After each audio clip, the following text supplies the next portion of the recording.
Happy Sunday. Welcome to the HyperScheme. Today we are talking about my personal investment portfolio, what stocks, startups, and crypto assets I'm invested in. We're going to go through all. I'm just literally going to just open my books and show you exactly what I'm invested in and, the percentage allocation in my portfolio. Something I do every couple of months on the channel. It's really fun, honestly, and a bunch of y'all requested for this video update. I haven't done one in 6 months, so not that much has changed. Actually, a good amount has changed. So let's just jump right into it. And honestly, I wanted to say this was actually such a helpful exercise for me because I never even check my portfolio or stocks. My philosophy is don't look into your returns, don't think about it too much, just buy great companies, hold them for the long run. They go down, buy a little more, forget it, and stop thinking about it. My biggest investment and the most investing I do is literally just buy and hold Tesla for years and just forget about it. And so this is actually a super helpful exercise for me to sort of organize all my investments and be like, oh, what am I invested in? What is my portfolio weighting? I've said in the past, concentration builds wealth, diversification preserves wealth. I'm already a little bit rattled because I'm super in the, concentrate extreme amounts. I literally went 100% all into Tesla pretty much, except for my little bit of Bitcoin throughout while I was building my channel the past couple of years. And that hugely paid off. And I think that's the kind of bets that I still want to make in my career is really concentrated, try and get a ton of alpha, not necessarily preserve wealth, but really try and roll my snowball and accelerate that CAGR and compounded rate of return. And so now even taking a look at my portfolio, I'm like, damn, I'm getting diversified. I didn't even realize it, but I've been getting diversified because I basically have all of, I've been holding my Tesla position, haven't sold any stock in Tesla. I hope I don't have to for years and years to come, except the tiny bit I sold last summer to get my Model Y. Bittersweet, but worth it. But yeah, so essentially I've been holding all of my Tesla stock, and frankly, I know a lot of people are like, why aren't you still buying Tesla stock, Gally? Why aren't you adding more? Well, I have so much Tesla stock already, and frankly, I think the upside, 10x, yeah, sure, maybe get a 10x in 3 to 4 years, but I'm looking for higher returns than that, and I'm seeing that in the startup space, in the crypto space, and just more new exciting stuff, and I already have so much Tesla exposure. So basically what's been happening is I have my Tesla investment, and then I've been adding new capital to make all these little investments. And so we're going to talk about all those today. But first of all, Tesla is still the bulk of my portfolio. And before we get too much into what it looks like today, I think it would be funny to look through what it was in November 2019. I had Tesla with 77% of my portfolio. Tesla and Bitcoin were my two biggest holdings. Pretty dope timing for those, if you ask me. November 2019, hodling onto all those. And so this is what my portfolio looked like then. Then in January, we had Tesla stock still soaring. But as you can see, I was still sort of starting to diversify down to 70% of my portfolio. And now today, Tesla is just 49% of my portfolio. Not because I've sold any, but just because actually last time I made this video in January, Tesla stock was like 880. Now it's at 650. So that brought the portfolio weighting down. And additionally, I've just been adding capital to different newer investments. And so that is what it is. But Tesla is by far my biggest position. As much as I'm it feels like I'm holding this boring blue chip dividend stock now with Tesla, it's going to compound at 20 to 30% per year for the next 10 years. That's great. It's this, solid, rock in my portfolio. It's definitely a little bit boring, but the reason why I'm allowed to break my rule of only looking for 100x investments, yet I'm still holding my Tesla, is this sort of balance of, okay, what is the upside versus times my conviction in the company. And so I think this is a really key concept of it took me 10 years to build up my conviction in Tesla, studying this company. Literally, it was my full-time job to study this for 5 years straight. So that's a level of conviction and understanding that I have and confidence in the company. It's one thing if you assume something's going to go up 300% in a year, but you only have a 10% confidence in that versus 100% confidence that it goes up, 30%, or you kind of get what I'm saying there. So I think Tesla, I just have so much confidence in the thesis. And even beyond that, another sort of factor in my equation, which I'm trying to figure out how to weight, is the mission, the do-good side of things. Tesla, to me, more than still anything in my portfolio by far, frankly, is really moving the needle on HyperChange. And I've still been struggling to find a company that is doing such a good social mission and gets me so excited as an investor. But I think Tesla, it's just a movement that I want to be a part of. And I know you don't get any perks to being a shareholder of Tesla, there's no special privileges or anything, but I do definitely feel more a part of the mission and the Tesla family by being a huge shareholder. And I think about this technology that Tesla has, yes, there's Teslas blowing up anywhere you go on the West Coast, they're already booming, but this idea that, how many miles driven on the road are actually in a Tesla, and to me, that's a really strong correlation to the value of the company. Right now, it's 0.1% of all miles, 1% of all miles are driven in Teslas. But what's going to happen here is, first of all, we're going to go from a 1 million car production run rate that we're at now to a 20 $20 million car per year production rate in the next, 5 or 10 years. And so that's already a 20x increase. Maybe that's a 20x increase in people driving around. And on top of that, we have a 4 to 5x increase in utilization of the vehicles if Tesla's full self-driving software comes out. So that's how we can go from, 1% of all miles driven to 100% of all miles driven in Teslas, even if we just 20x production and get a 5x on utilization. So that's the trend that I think is playing out over the next decade for Tesla's ramping utilization and ramping production. And to me, that's a 100x increase or more in actual miles driven for the company. So even if you assume a huge compression in multiples, this, that, and the other, I think Tesla transitioning to way more miles driven to a way higher margin software like sort of platform-esque Tesla network model, I think you have huge upside in the company. I just think we're early on in the vision. And I think that's me, seeing this company has so much value without thinking about the energy equation. Yes, Tesla's generating billions of dollars of energy revenue. Yes, they have the solar roof, the mega pack, and all these batteries, but we're not seeing that be a material driver of financial success yet. But in the long run, I think Tesla's building up something crazy with a decentralized network of energy assets, all of these homes that are hooked on solar with the Tesla Powerwall, that are optimizing their energy usage, that are selling it back to the grid at the right times with their AutoBidder software. Like, I just think there's something really big at play with not just the auto, but the energy side of Tesla. Of course, we all know that.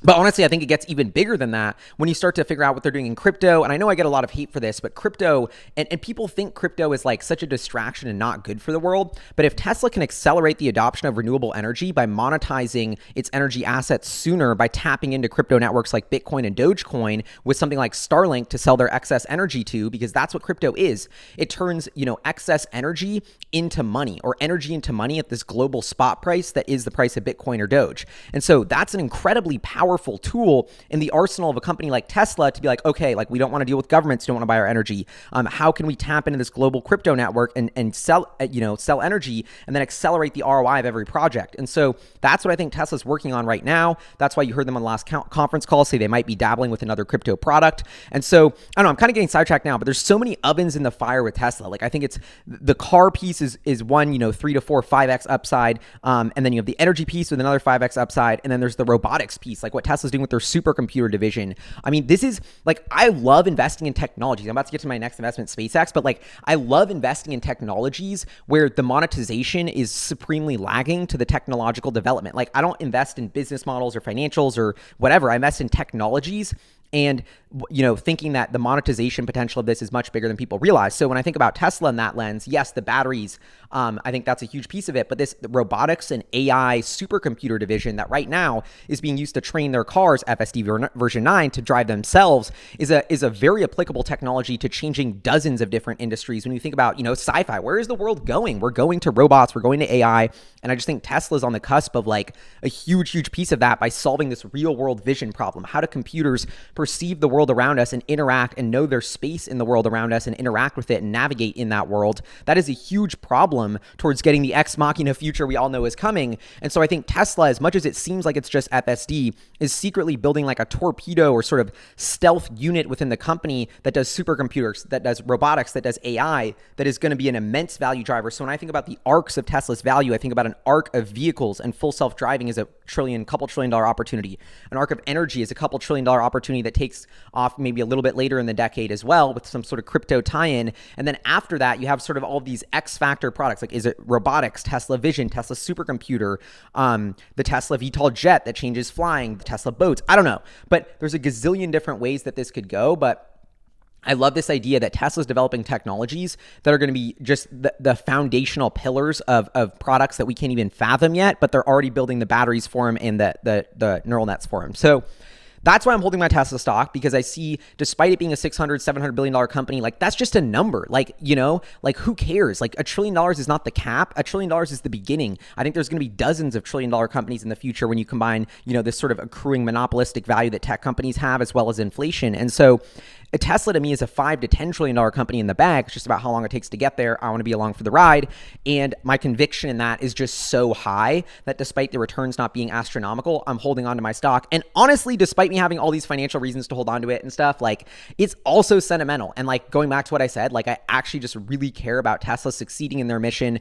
I look at seeing every single roof is not collecting solar energy. Every single car on the road that's not a Tesla's, which is pretty much 99% of them, is burning fossil fuels. Like, the mission has a long way to to go. We still have to hyper-change the energy and transportation industries. I want to be along for that ride, and I think there's going to be savage value creation along the way. It's just such a incredible, like, I really think it's a once-in-a-century story to be a part of.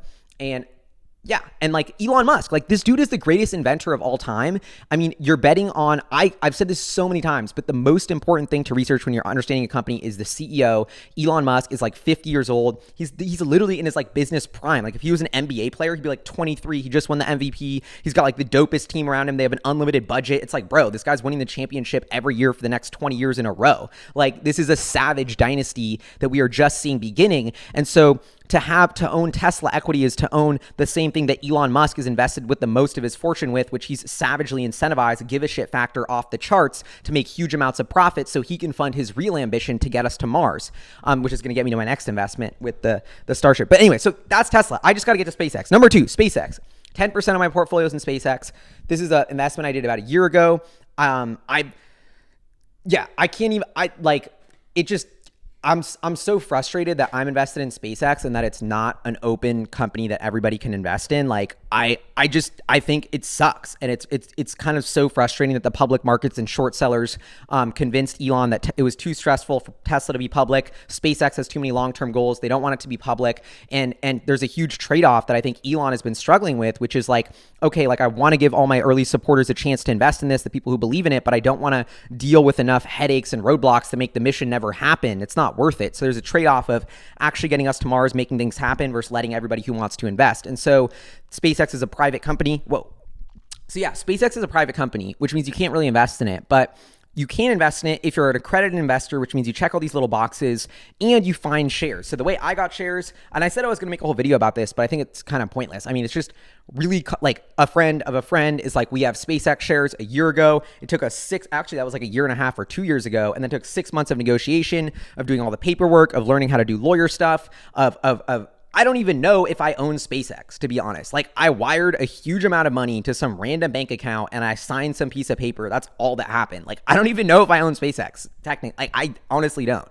But so, and then you have to pay a huge amount of fees. You're paying like 40% over whatever SpaceX just raised their round at, because it's getting it in the secondary markets, which is a whole mess. So my point is, it's a mess to try and get SpaceX, but I'm happy I did, and I'm happy I bought it. And if my math is right, it's 10% of my portfolio. And my thesis there is, the bigger the problem, the bigger the opportunity. I think the biggest thing that's going to happen in humanity in our generation is that we're going to go to new planets and we're going to live in them and we're going to make them our own and we're going to expand humanity. Like humanity is like a growth stock. Like we're literally like a penny stock right now on one planet with like a gazillion planets ready to go to. It's like, bro, if we can figure our shit out on this planet and go 0 to 1 and actually make a sustainable society that works with clean energy, that's thriving, that's not ruining our planet, let's start expanding to other planets and start growing this and really become Star Trek and Star Wars. That's where I think humanity's headed. That's so exciting to me. Like I truly think my grandkids will be chilling on Mars and going to all these different planets and crazy little spaceships and like just having this crazy futuristic life that is almost not even human. It's almost the next phase of humanity where we're truly among the stars and sort of this next generation intergalactic species. Maybe we can finally join the Alien Federation. They let us in because we figure our shit out. I don't know. I think SpaceX is the company to make that all happen. And I think, like what I said with Tesla, like you invest in these changes you believe in, and at the same, this is why I started HyperChange, because I'm trying to get people to be like, why is Elon Musk changing the world? He's not starting a charity. He's starting for-profit companies, because that's the fastest way to bring innovation and change into the world. If you actually want to do good, don't start a charity, start a for-profit company that raises VC capital, that has a fire business plan, that gets huge funding up front, that's like that's the way to change the world. That's why I think the greatest innovators and inventors of all time use the model of a corporation to funnel their ideas and vision into reality. It's just, if you're talking about the most efficient, first principles, least friction way to get your idea to happen and to bring an invention of, let's say, an electric car and commercialize that technology and get it to millions of people, it's a company like Tesla. That's the structure to do it. And so Elon Musk, and that's why I'm so passionate about HyperChange. It's like, don't just invest to make money. Don't just invest because you think this is going to be a dope thing. Like that's actually, first of all, a bad strategy. Like you're owning your truth about how you believe the future is going to unfold and aligning and setting up your capital to benefit from the entities that are building that future, like that's what you should be doing. And so it's so ironic to me that people will like look for investments that aren't morally aligned with what they're doing, and then they fail. And it's like, dude, of course oil companies suck. Like you knew that was going to happen, but you just like thought this was a hot stock pick because you read on, I don't even know, oil companies. There's a gazillion examples of this, but my point being here is that like SpaceX and Tesla to me, and this is why Elon's so special. And I feel like people hate me because I'm like even I was just at my kickback with my friends, and I'm having to like explain why Elon's dope. They're like, Gally, do you really like Elon? And of course I'm like going on some rant, I'm like, yeah, like I actually am obsessed with Elon because like we were struggling, like climate change, nobody was fixing it. There was no roadmap to electric cars. Like we were just going to destroy this planet and not go to Mars. Like that sucked. And that was a super depressing spiral that humanity was on until the course of humanity literally was changed by the formation of Tesla and SpaceX. And I know that sounds so corny and like dramatic to say, but it's just the truth. And I feel like it's the fact that that's a contrarian take to me is so like people are never not going to remember Steve Jobs. They're going to remember Elon Musk. Like it just the fact that people can't fathom and wrap their head around how special of a person this is and how crazy of a moment in humanity's history we are, where we're hyper changing everything. And like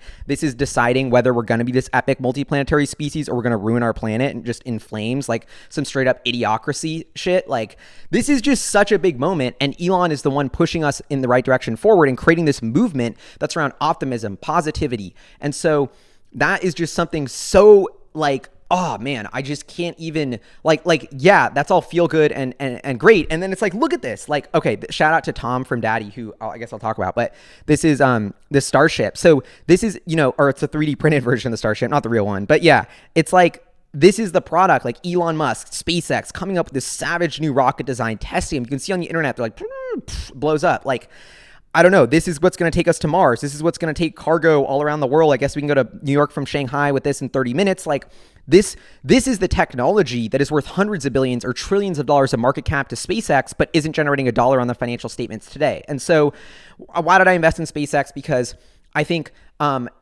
space is the next frontier. And I think even though maybe we don't need to go there and it seems like kind of unnecessary, like what is the history of humanity? Like we're always mobbing to the next thing. Like we're always just expanding and growing and booming and just for better or worse. Yeah. And so I think the next sort of human nature wants to explore and adventure and just find out the answers to the universe. And I think a big piece of the answers lie in space. And so I think there's a human nature to explore. And I think that the future of humanity is so interesting. On one hand, is it Neuralink, where it is the craziest thing to explore our own minds and getting inside this, and like, or is it going out into space? Like those are the two next frontiers I see for humanity. So it's ironic that there's such a big juxtaposition there. But and getting back to the more financial business side of it, like going to space and is the biggest forcing function I can think of for innovation. Like you have to invent all of these new things if we're going to survive in space, create a colony on Mars. Like there's so many technologies that SpaceX has to develop that will then lead to billions of dollars of market cap. Like for example, Starlink's about to IPO in a couple of years. This is going to be a huge spinoff of insane, savage value creation from SpaceX. Starlink make more money than SpaceX ever did from launching stuff. But guess what? The reason why they have Starlink be successful is because they're so good at launching stuff. SpaceX's technology, developing the reusable rocket that can go up and land, means that they can launch a satellite for 1/10 the cost or whatever. And all of a sudden it makes sense to launch a satellite network. They have the best engineers. They can redesign the satellites. They're launching 14,000 of them. Before that was crazy.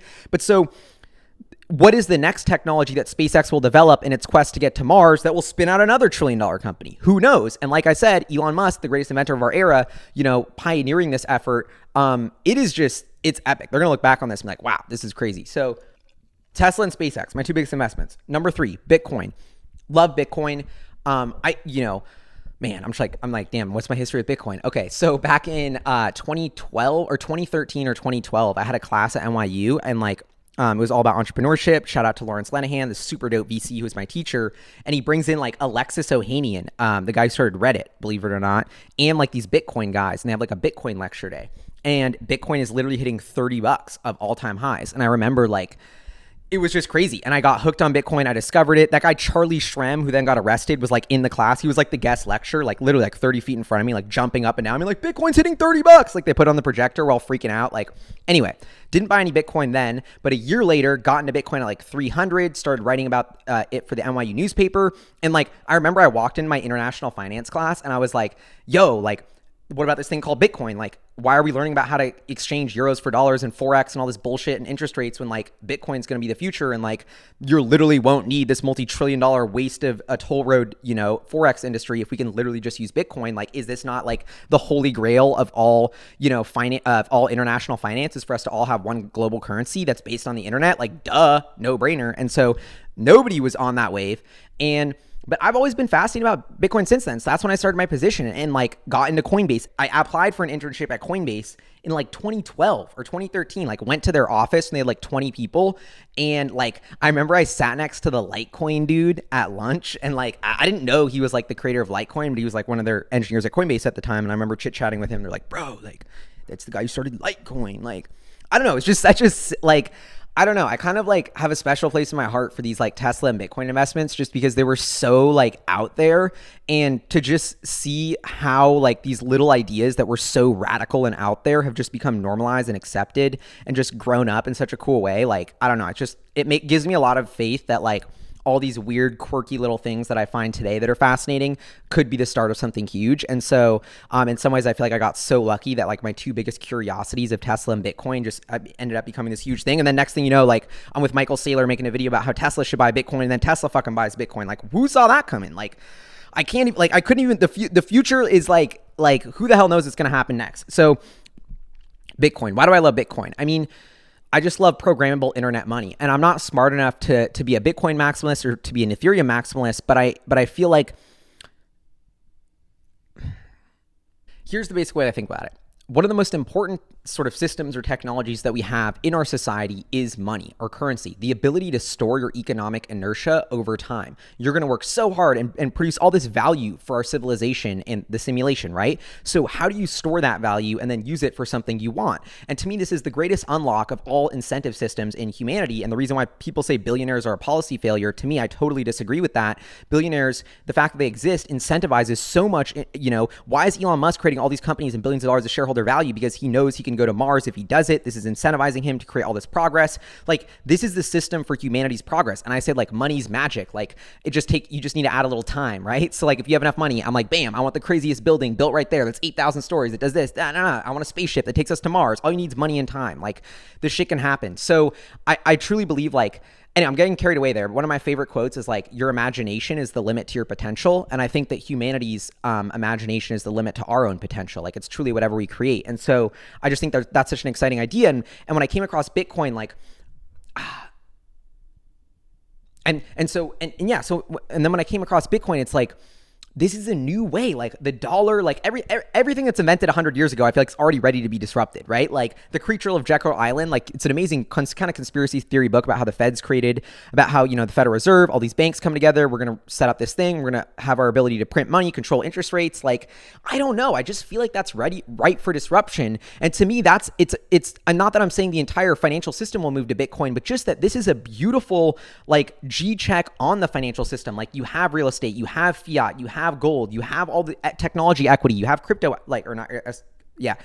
You have all these things, you know, why can't crypto and a programmable money that's software based on the internet, that's an algorithm, that to me is inevitable, that solution will capture a piece of the mind share of the financial system of humanity. And so, and like, you know, it's money's kind of like water, right? Or let's not call it money. It's like the economic value, right? This economic inertia and energy. It's like water. It's going to flow to the dopest and safest spot. And so the fact that it's all flowing to fiat right now, 300 trillion, to me, the most insane bet you could make is that still 100% of the economic inertia will go into this fiat system when the pace of innovation is happening 10 times faster on this digitally native thing called the blockchain. And how is the economic inertia not going to start flowing to the blockchain And that's why I think Bitcoin's been one of the most successful economic experiments of all time, moving billions of dollars of capital a day, getting around the world, creating companies like Coinbase that are just piggybacking off of it, that are worth $60 billion in the world's biggest IPO this year. Like, that's all happening. I think this is a wildly successful experiment because economic inertia is flowing like water and Bitcoin's more efficient in a lot of ways. And that's not my theory. That's just the economic data telling you so by billions of dollar capital flowing through it. And so you think about what people like Jack Dorsey are doing with the Square wallet and the Square hardware wallet that's coming out. I just thought, oh my God, that's going to be huge. Like, a billionaire runs one of the most powerful payment companies on the world, who's like the smartest hacker I know, Jack Dorsey. This dude's a savage hacker. He loves Bitcoin. And he's been putting out research about how it's actually accelerating the adoption of renewable energy. So I think Bitcoin is constantly misunderstood. Since I've been in the Bitcoin community and been a Bitcoin holder, like, no matter what happens and I bring it up, I get hate for it. At first it was that it's not a currency, it's too volatile. Now the volatility is decreasing. Now more people are adopting it. Now it's like, I don't know. And it just one by one, it knocks out these arguments. And I think the renewable energy argument and the energy consumption argument is the next one that it's going to knock out.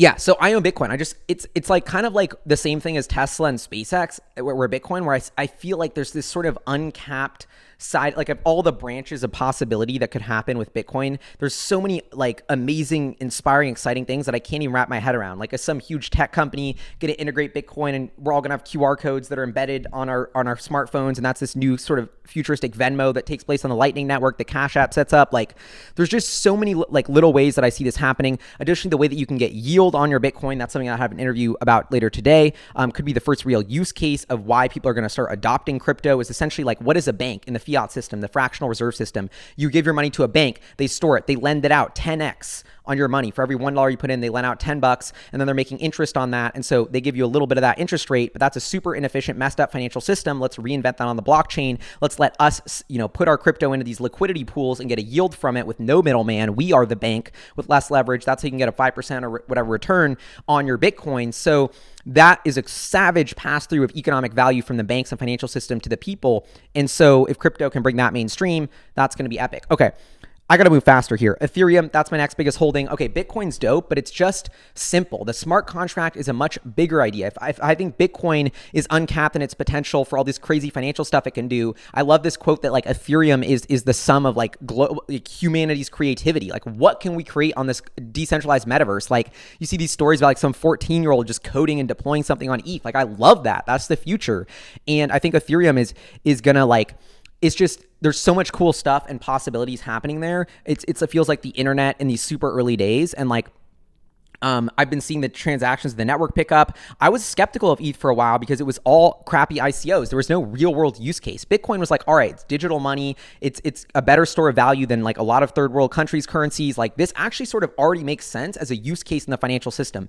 Ethereum doesn't. But now Ethereum's starting to. Look at what Gary Vee is doing. Take notes. This is a game changer. Like, collectibles, authentication. I sold my first NFT of a HyperChange episode. Like, I think the entire way the art industry works with royalties, like NFTs, to me, validated the ETH blockchain on a new level. I got super bullish. I think the Ethereum blockchain with this new layer 2 solution that could come out could drastically improve transaction time. And of course, it's like Tesla FSD. It's taking forever. But I just think Ethereum is onto something huge. And so, although invest in the future you believe in, to me, Ethereum is going to be really, really weird and scary potentially. Like, imagine if some like rogue AI gets loose on one of these like decentralized computing networks and we can't shut it down. Like, this is totally a sci-fi movie. That might be our future. So I love Ethereum. And I just think I'm having more fun playing with it and buying NFTs. And when I see someone like Grimes putting their NFT in their content and artists getting paid, like, you see these artists being the early adopters and loving it and being like, I'm finally getting paid for my art. Like, I don't know. There's something about that really makes me happy. And I think that is a future worth investing in. So anyway, that's Ethereum. My other bet, 4% of my portfolio, 4 is Unisocks. And so this to me is like a leverage bet on Ethereum. And actually, that's how I built up my huge ETH position since my last video. Is I sold out a bunch of my Unisocks, moved it to ETH. But I still got some Unisocks because I don't know. I just wanted to hold it. I mean, this is the Unisock I bought for $60. Now it's like, who knows how many thousands of dollars. So I'm holding on to Unisock because I think as Ethereum blows up, this is like the Mona Lisa of the Ethereum ecosystem, which I know is a really weird analogy, but I do think that's what the Unisock is. And I think it could be a leveraged play on ETH. And it's sort of a sentimental investment that I'm just running with. So I'm holding on to my Unisocks. I'm like justifying it because I'm like, bro, this is actually embarrassing that this much of your portfolio is in a crypto sock token. But that is what it is. So the next investment, Public. Okay, so this is, Public. Okay, this is the investing app. Love this investing app. I'm just a huge fan of what they're doing, an advisor to the company, have a stock position. Honestly, because I'm like, damn, should I even be saying this? But because I was like, did a sponsored, it's like the last sponsored video I've ever done was with Public when they were called Matador. And I hate sponsored videos. Like I never do them anymore because I just think it's a sellout of your attention. And like, honestly, shout out to the Patreons and all the people who watch the show because that's the reason that I never waste your time with like a sponsored mid-roll, and I just only cover and talk about things that I actually want to. Like every company you see on the channel, everything I mention is like because I gave them money, I invested in them, I hit them up and begged them to make content. Like it's just such an organic, authentic way to like do everything. And so I just wanted to say thank y'all for supporting the show, and like just like I leave a lot of money on the table by not getting sponsors, but like I love that I am able to do that, and so thank you. But anyway, the point is, the last time I did a sponsor deal was like 3 years ago for this thing called Matador, and I thought it was super dope, and I loved the vision and said, I don't want cash, I want stock, I want to partner long term because that's just how I want to do business. I want to be incentivized. I want to get a G to just talk about your thing. I want to give you to give me that much in stock, in equity, and me to be a partner and advisor, and that's just worked out beautifully, and I love what they're doing, and I swear this little app had like 4,000 accounts when I started working with them. Now they're at like 600,000 accounts, probably way more than that now. So like, I'm just really, that's been a little inspirational story. But anyway, that's my piece of my investment in Public. And just hodling that private company stock. Okay, Uniswap. 2.2% of my portfolio is in Uniswap. And I feel like this stuff I didn't even buy. Like Uniswap I got as a dividend because I owned a Unisock, and Uniswap did an airdrop. Uniswap is like this crazy exchange built on Ethereum that allows you to exchange all these different tokens. It's sort of like an automated, decentralized, like stock exchange or Ethereum token exchange, and it's making a ton of money. The reason why I'm holding on to this is because it moves one of the most money on Ethereum. It's a huge crypto thing. When you think about how apps like Rainbow and MetaMask are monetizing, a lot of it's by routing orders through exchanges. So like Uniswap. So I think Uniswap is a huge stack of the value on ETH. And I don't know, I'm just kind of letting this one ride because I got it for free and I'm just really fascinated by it. And I'm like, dude, these guys are putting up billions of numbers, the pace of innovation. There's something big going on here. And like, it's sort of all tight, like my Unisocks, my Uniswap, my Ethereum. I'd say that's all sort of an ETH metaverse bet in general, but those are the positions I'm probably less confident in than everything else in my portfolio. Okay. Next startup, Dadi. Dadi is the male fertility company. This is just, I made a video about it before. I think this is so, and I get like a lot of heat for saying this, that we make babies the old fashioned way still. And I love what Dadi's doing in this, like helping people start families businesses. Like we've all seen the sperm fertility rates or whatever, like declining off of a cliff. Like, are we even gonna be able to have babies? Like, I don't know. And so my theory is that the rate we're going to be forced essentially to have more and more babies in vitro. And so companies that are building the technology to tell you as a male whether you're fertile, or give you more technologies and tools to help you start a family, and eventually scale into like helping people do in vitro fertilizations, like that's going to be huge, and that's the future of humanity. And like, as much as it's weird and this crazy tech sort of dystopian future, like helping people start families is super important when you think about how like maybe there's an over or an underpopulation problem. Like we all think there's too much population, but what if population starts to decay in countries like Japan, Italy, even the US soon, where like people aren't having enough babies because it's too hard. We need technology here to help us. And so I actually think when I think about the future of humanity, as much as it makes me sad that we're getting towards this weird dystopian future where we can't even have our own babies anymore, like that is where we're headed. And so the company that's helping solve that problem, I think is dope. And I love the CEO. Like he hit me up. His name's Tom. Shout out to him. He gave me this awesome Starship. And yeah, so that's a company I'm invested in, and I'm going to talk more about them and I'm going to make a whole new video about them. So I want to save some of my theories for that. They're a private company too, though. Airbnb, that's my next public company stock. That's a stock I bought most recently. I sold my Spotify. I'm actually almost yesterday night, I was like, damn, I almost panic sold my Airbnb stock because of this new Delta variant of COVID, bro. Like, I'm worried it's going to shut down everything that's already reclosing stuff. I mean, this could be like if the world recloses down because of Rona, Airbnb is going to be a shitty stock pick. That's a guarantee. But if it reopens and things go back to normal, this is going to be an amazing company. And just generally, I love the CEO. I think it's an incredible company. I think it has one of the sexiest business models I've ever seen in terms of just savage margins. Okay, Airbnb, I swear they could make their customers 10 times happier if they just showed you the price of your Airbnb. Like, stop showing me the price and then being like, oh, you're ready to check out? Here's 30% of cleaning fees. Here's our cut. Here's this new service fee. Here's this tax fee. And it's like, what? Like, just tell me how much it costs. I don't give a shit about the breakdown. Like, I'll click, let me click in and see the breakdown if I need to. I think that's one of the most obvious on the table UI changes in the entire world right now to add value to a company, because that's every time I make an Airbnb video, that's the constant complaint I get. But anyway, Airbnb, I think, and like Tesla, like, is in such this rare bucket of building a future I believe in. Like, it's changing travel. It makes it fun to travel. It makes it easier to experience new cultures. It connects humans in the era where we're getting more further apart. Our ideas are getting more radicalized by the internet. Like, these AIs on social media are manipulating us to make us more extreme views and make us hate each other and have extreme emotions.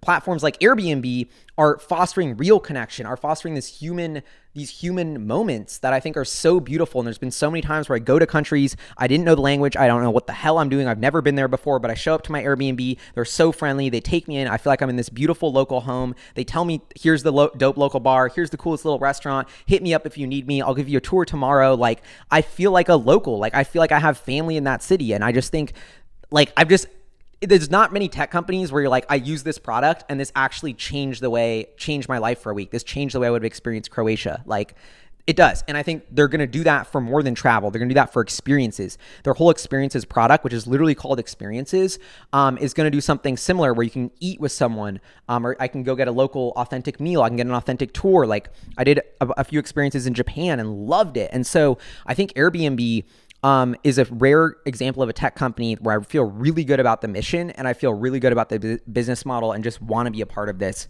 And so that's why I own Airbnb. Okay, next one, Rainbow. I got to blast through my startups here. Okay, Rainbow Wallet. This is a wallet for the Ethereum network. I invested in it because my homie, Mike Demerai, started it. And to me, if Ethereum blows up and the metaverse blows up, it's this little blockchain with all these numbers. How the hell are we going to use it? It's not fun. It sucks. It's boring. To me, the stack of the value, so much of the value is the onboarding. Why is Coinbase worth 60 billion? Because they made Bitcoin accessible.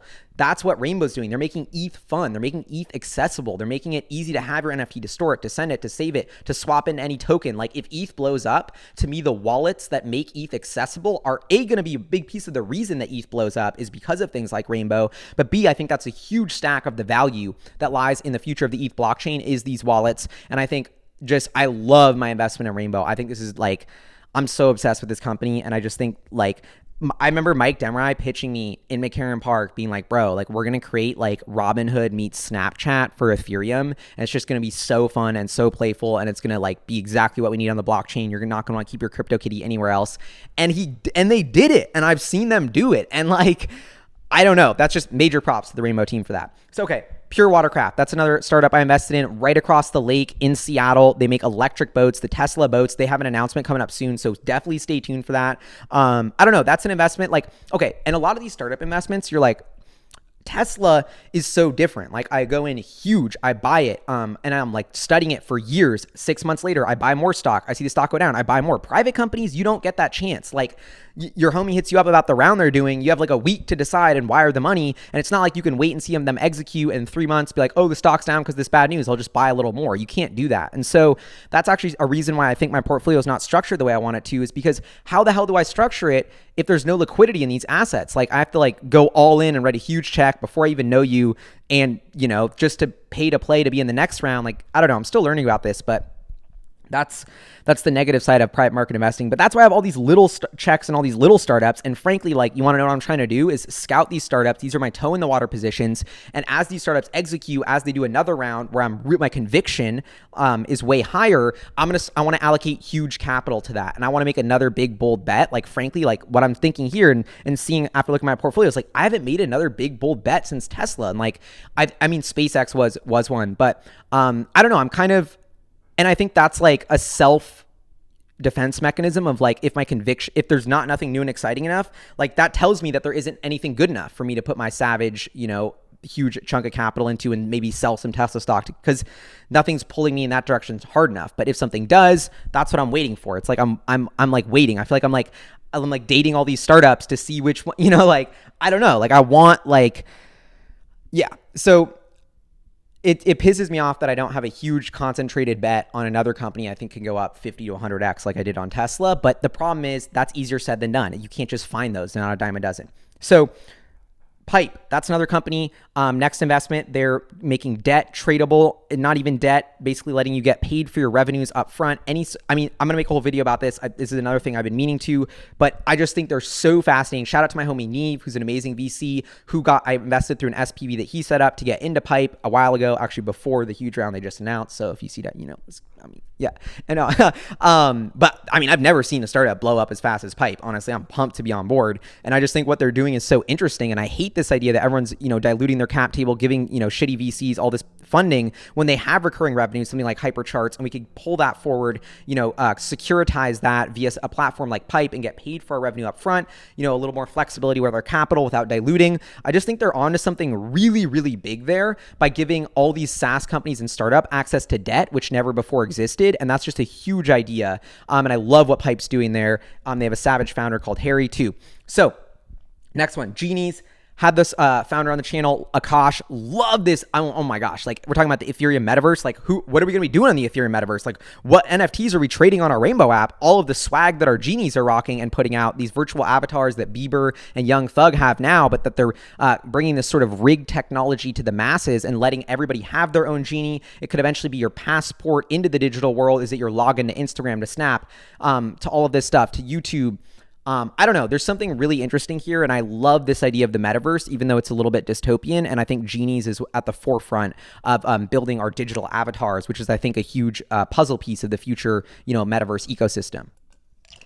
And the other thing with like Genies and Pipe, like these are like startup checks that I like write super quickly. I don't have much time to do homework. And a lot of it is because it comes down to like, I don't want to say FOMO, but honestly it is FOMO. Like not even just FOMO of like, this is a good deal. This product, they have traction. I've been hearing about it. Like I'm only getting a shot to invest in these companies because I know somebody, because I'm a homie, because I have a YouTube channel, and you just got to pull the trigger on it. So it's weird that like the hardest part about investing has shifted from doing research to networking to get access to these deals, but that is what it is. Anyway, I'm trying to be transparent here. So Lightship, that's a startup. I feel like I'm not supposed to talk about it too much, but I will be talking about it soon. That's doing such cool stuff. I'm homie. I love Lightship, and it's going to electrify a really dope part of the industry. Yeah, that's like a product that's a company where I invested in it because I really want the product. Anyway, Carta. That's my next investment. Carta was the first HyperGuap deal. Carta is creating more owners. I think they're going to create this exchange called Carta X.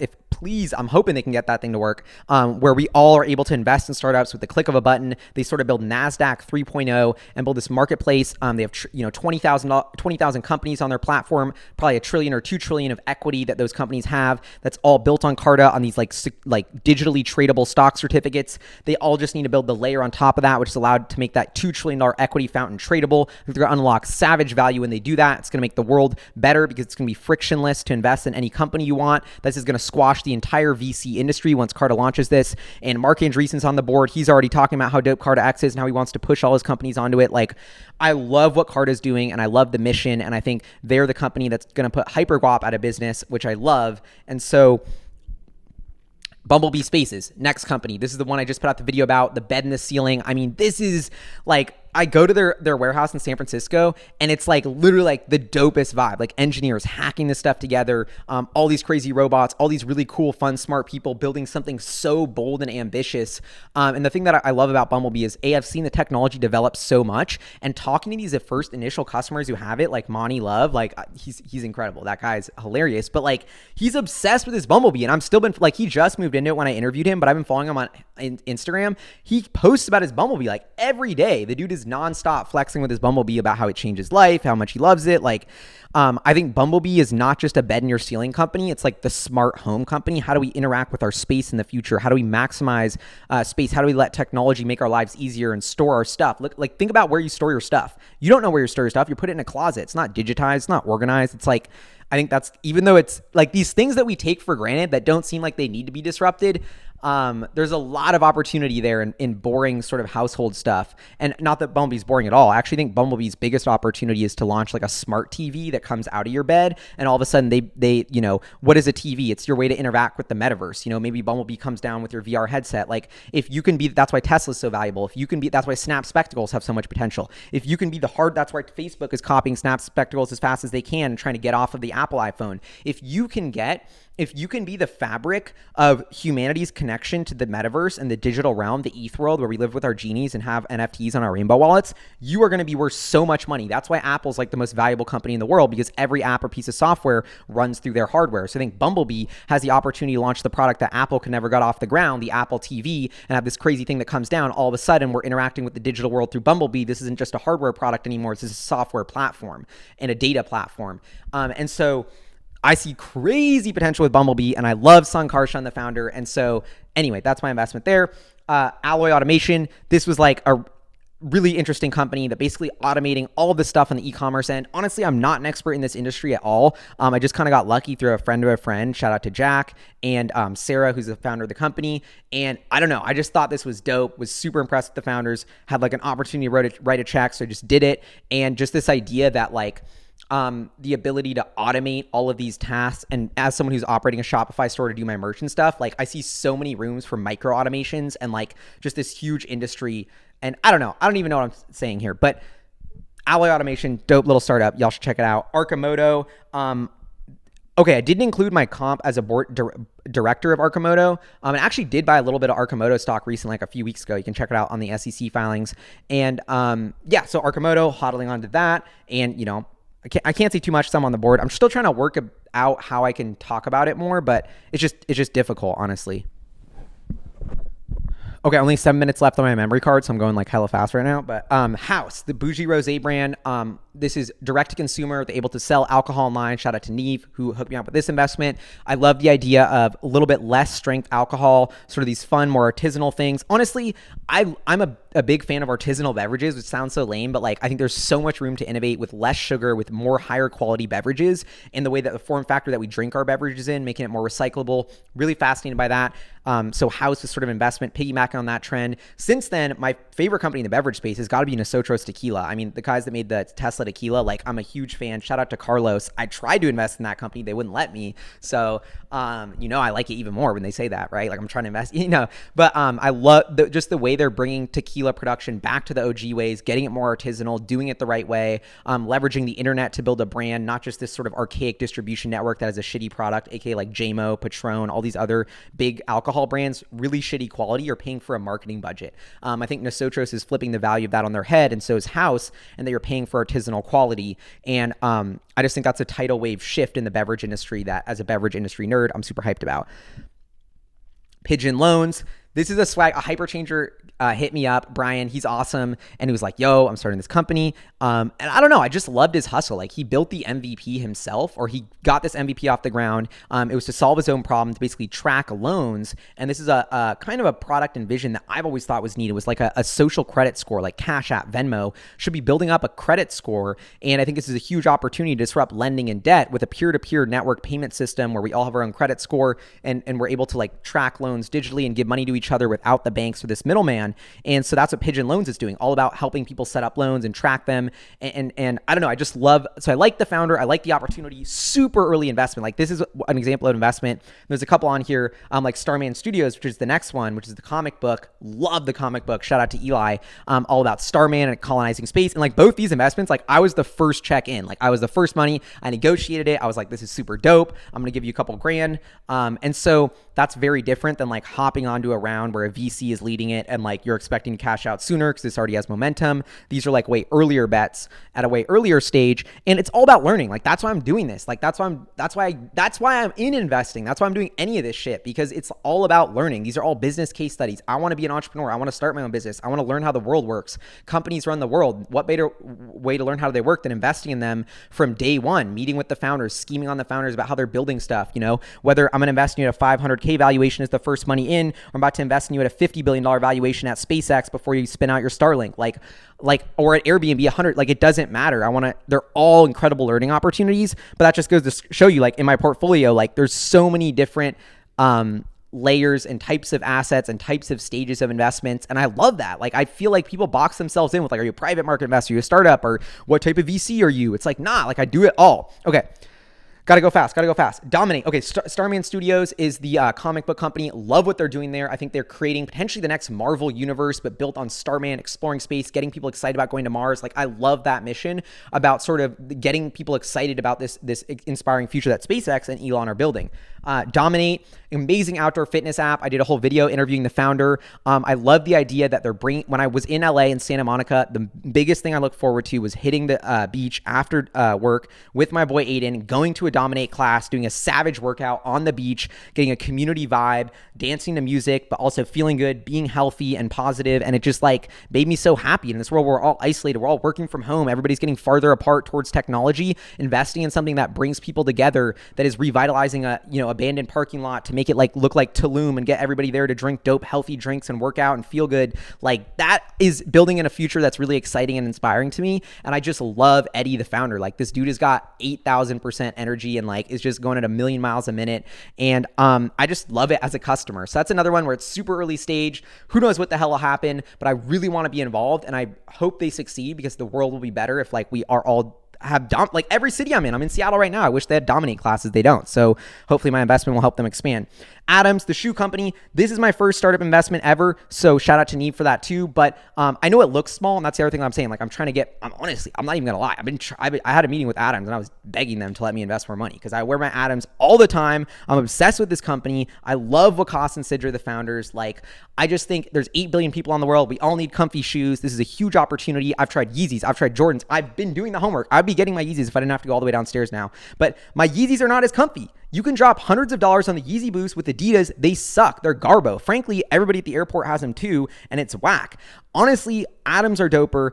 They're comfier, they're cheaper, they look more swag, they're more versatile. You're not flexing with the logo. Like, I think I'm more convinced, and my conviction in Adams is the highest it's ever been at any point, because I've been using their product for 4 years, and I literally have been getting back into my sneaker game, trying to find a sneaker that's comfier, and I can't. So Wakas, crushing it, bro.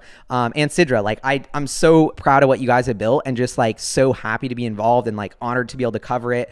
And like, they just had a baby, so congrats on that. And I don't know, like, man, I just love investing in companies where I get to meet these founders that are like the coolest people ever, and they get to tell me about their businesses, and like just like supporting them and watching them grow and like create their little vision and make it happen. Like, how could you not love that? And so I love getting, that's one of the things about startup investing that really makes me happy. And I'm like, oh, I'm investing in all these companies people can't access. I'm only helping the rich get richer. Gally, you're a fucking sellout. Like, but then I'm like, bro, like, I see these founders, I'm helping them get money. I can help them bring their product to the world faster, maybe a little bit. And like, it's, I'm not going to be meeting and scheming with Elon nonstop. I wish I was. Elon, I'm down. But like, these startup founders, I will be. And I feel like I really can help them with my network and my connections and my vision. And so that's super duper rewarding to me. And I feel like Adams, like, I haven't really helped them at all. But I mean, I've tried to make videos about them, and I've on like my 10th pair of Adams. Like, I wear them nonstop. I got all my homies to wear Adams too. Like, yeah. And so anyway, okay, I'm getting sidetracked. Dogecoin. I bought a little Dogecoin because yes, it's a shitty abandoned project, but Elon Musk can manifest an improvement to the network, can manifest adoption, has amazing brand. A currency is just what we all decide to put trust in. Doge is winning mind share, believe it or not. I'm invested in it. It's 0.1 of my portfolio. I want to learn. I think this has potential. It's like the interplanetary galactic currency. That's what Elon wants it to be. So damn, that sounds fishy. I mean, community, this app where you can text the number and they'll hit you back. Genius idea. When I had interviewed my favorite rapper, Sam LaChow, he said this was his favorite social network, and his engagement was off the charts. Ever since then, I've been like fascinated by this community app and this number and this new way to engage with your fans. I think they're onto something really, really big there. The last two ones, Stoke Space, some random space startup that I invested in, super tiny amount just because some homie told me to. Snapchat, this is shares that I've owned for like years now, just because I love the spectacles. I've just been leaving them because I love Snap, and I'm like way up on my position, even though it's like 9 shares or something like really ridiculous. But anyway, that is what it is. So I'm like, okay, I got to check how much time we have left. Oh shit, we're out of time. Okay, thank you so much. I love y'all. Thank you so much for supporting. I'll see y'all next week. I'll get to Patreon questions next week. I promise. I'm sorry I didn't have time. Y'all are all amazing. Happy Sunday. Peace.